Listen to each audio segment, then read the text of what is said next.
we've purely been doing exactly as we're told. We've been told we've done everything exactly right, and we're getting the shit kicked out of us.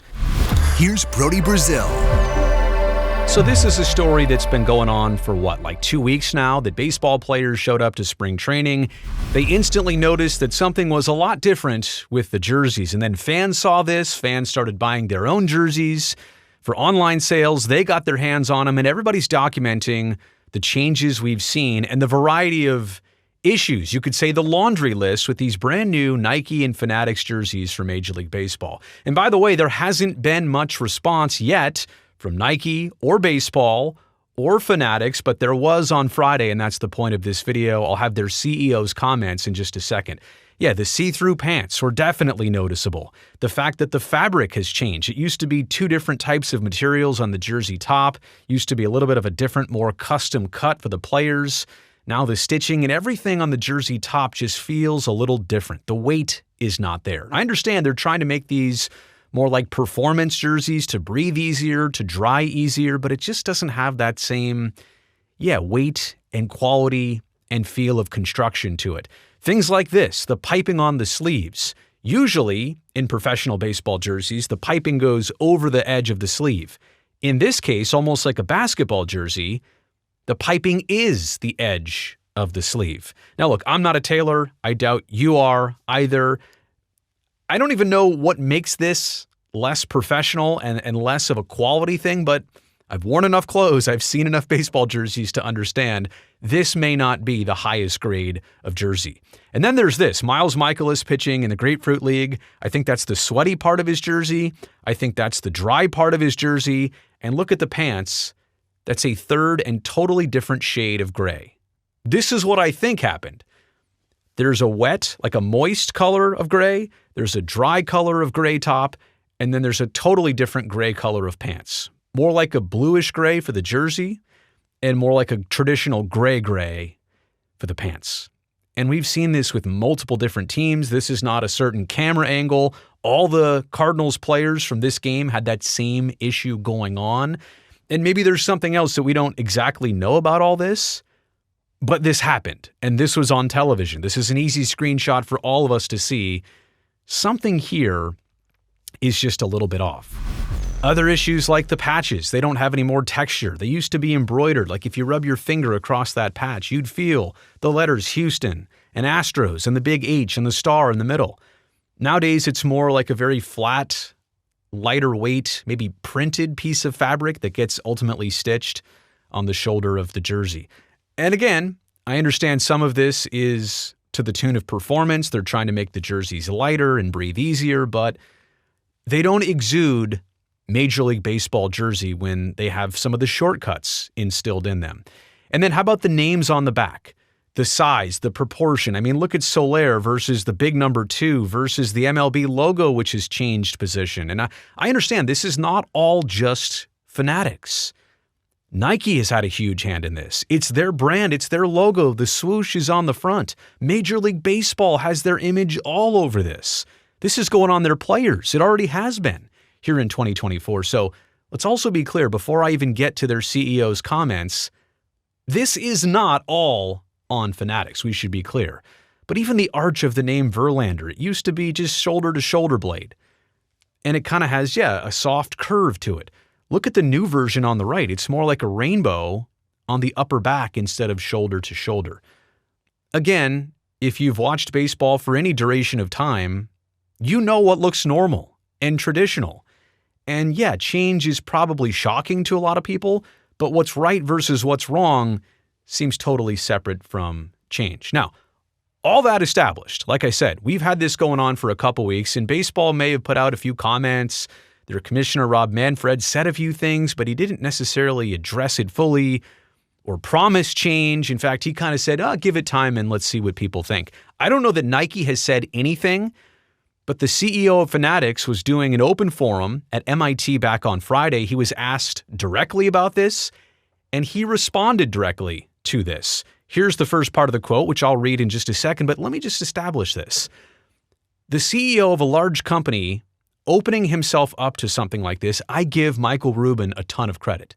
He could have avoided this. He could have downplayed this. He could have shoved it aside. He could have simply said, you know what, I would love to talk about this, but I can't right now. It's confidential. It's business. It's internal. So I'll pass on that one. No, instead, like I said, I appreciate that he went right after this. He was asked about it, the whole issue, everything going on, as I just explained. He said this, quote, "We've purely been doing exactly as we're told. We've been told we've done everything exactly right. And we're getting the shit kicked out of us ourselves every day right now. That's not fun.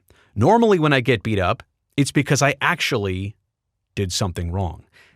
And to be clear, the sources I have, the people I've talked to, granted, Fanatics is the manufacturer of the jersey, and this is true.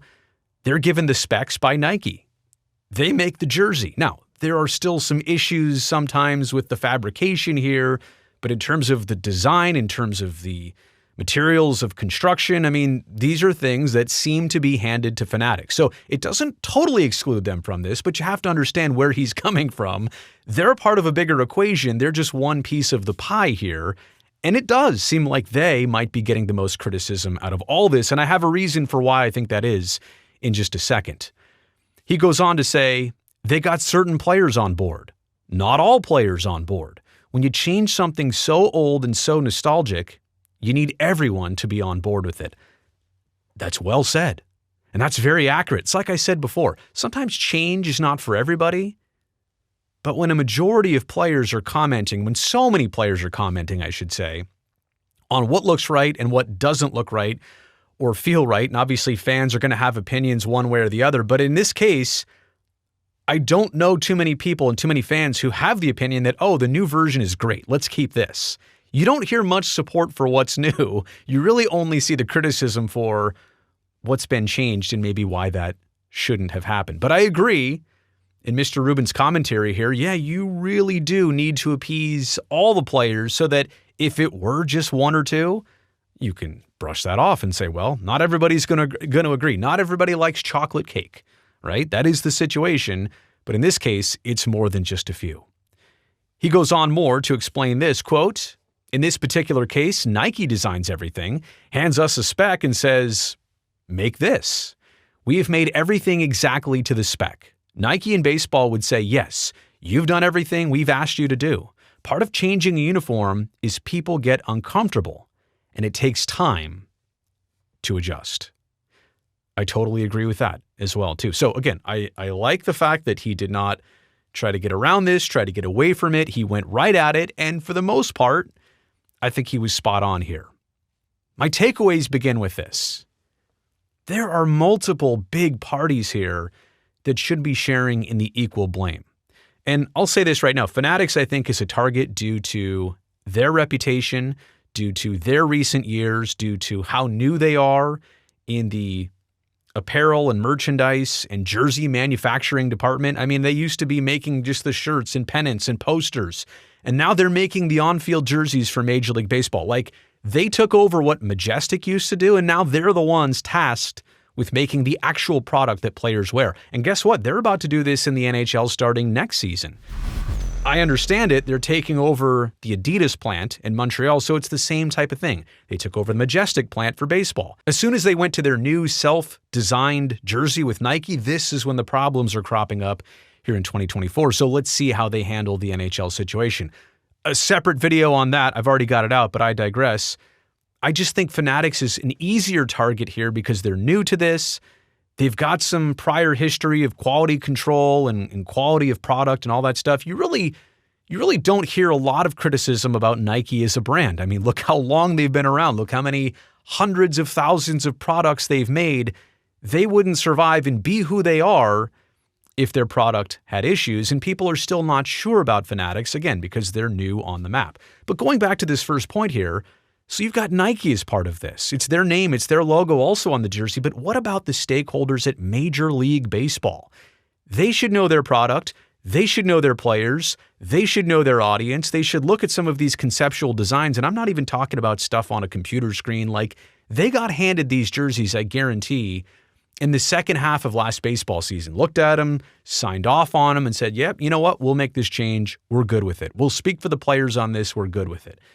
So again, not to take Fanatics totally out of this, because I'll put them right back in the fire at the end of this, but they're only one piece of the pie here. They have equal share in this entire situation that's going on. Now, again, this is not just an isolated complaint among a couple baseball players, and I don't want to minimize what Mr. Rubin said there. I think he was trying to say it right, that you really do, fair or not, you need to win everybody over so that if there are people complaining, it's only a small portion of the bigger picture. But here's my last point, and I'll kind of direct this part towards Fanatics.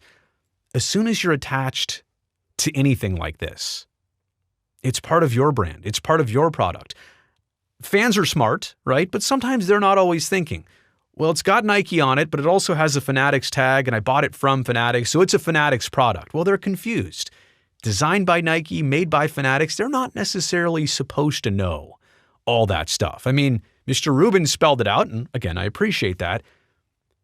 But a fan is not responsible for knowing necessarily all the right people to blame. They're just upset with the way something looks or feels or what they bought, et cetera, et cetera.